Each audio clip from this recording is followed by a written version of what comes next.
tarixini, mədəniyyətini sevən bir insan kimi dəyərləndirirəm. Çünki hər kəs vaxtını sərf edir, belə bir tədbirə qoşulmur, qoşulmağı artıq bilir. Bizim bir pis xüsusiyyətimiz var, hər şeyi cəhənnəmə ki deyə həyatımızı cəhənnəm eləmişik. Bundan sonra fikirləşirəm ki, bu tədbirdən sonra gənclərimiz daha aktiv olacaqlar və gənclərimiz daha mübariz olacaqlar. Burada mübariz gənclərimiz çoxdur. Eyni zamanda mən Fariz Xəlili, arxeoloqdur, bu hamamın tapılmasında arxeoloji tədqiqat aparan tarixçi alimdir, görkəmli şəxsiyyətlərdəndir.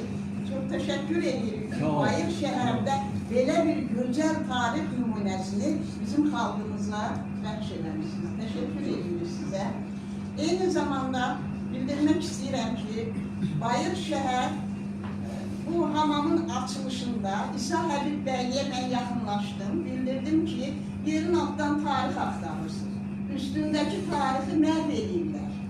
Və İsa Həbib bəyli, bildirirsiniz kimi Milli Elmlər Akademiyasının, akademik riyasət heyətinin prezidenti bildirdi ki, bizə müraciət edin, tədbiri görülməsinə çalışar. Çox sağ olsun, İsa Həbib bəylinin təşəbbüsü ilə Ameyanın nəzdində olan Memarlıq və İncəsənət İnstitutu rəy verdi ki, bütövlükdə Bayır şəhər qorunub saxlanmalıdır. Rəy məndə var, maraqlanan insanlar olsa jurnalistlər rəydən nümunə verə bilərəm. Yəni, həmin rəy əsasında, rəy təzə almışıq dekabrın içində, biz çalışırıq ki, həmin rəyi Nazirlər Kabinetinin qərarı ilə Bayır şəhər qorunub kövründə saxlanması üçün qərarı qəbul edilsin. O deyir, nə yazıq ki, deyir, müharibədə şəhid veririk. Biz Bayır şəhərdə müharibəliyik. Bəzi binalarımızı şəhid vermişik. Amma demək olar ki, bir 30% Bayır şəhəri məhv ediblər. 70%, 30%-ə qurban gedə bilməz. Biz 70%-i qoruyub saxlamalıyıq.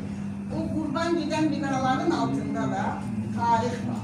Və biz bugün deyəndə bir neçə gündür, mən paylaşmışdım video şəklində, bütün sosial şəbəkələrdə Bayır şəhərdə Fariz bəyin dediyi kimi arxeoloji qazıntıların aparılması üçün, tədqiqatların aparılması üçün bütün aidiyyatı qurumlara çox saylı imzalarla müraciətlər etmişik. Şəxsi müraciətlər etmişik, kollektiv müraciətlər etmişik, nəticəni gözləyirik. Biz Bayır